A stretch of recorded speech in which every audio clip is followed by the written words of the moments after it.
கொண்டிருப்பது 24 நியூஸ் தமிழ். திருவள்ளூர் மாவட்டத்திற்குட்பட்ட ஆரணியில் இன்று South India Realtors and Agent Association சார்பாக உறுப்பினர்கள் சேர்க்கை முகாம் நடைபெற்றது. திருவள்ளூர் மாவட்டம் ஆரணியில் South India Realtors and Association சார்பில் உறுப்பினர்கள் சேர்க்கை நடைபெற்றது. இதை ஆரணி வட்டத்துக்குட்பட்ட திரு ஆனந்தன் அவர்கள் தலைமையில் வெகு விமரிசையாக நடைபெற்றது. இந்நிகழ்ச்சியில் சவுத் இந்தியா ரியல்டர்ஸ் சங்க தலைவர் மேகபாஸ்கர் தலைமையில் உறுப்பினர் சேர்க்கை நடைபெற்றது.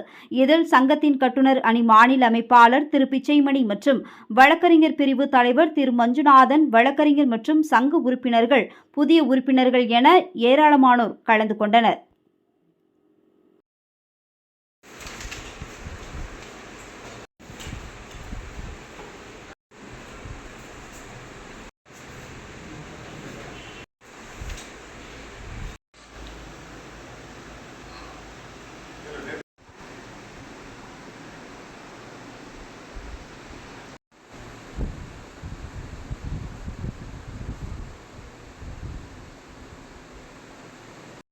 இது சேர்த்துருங்க.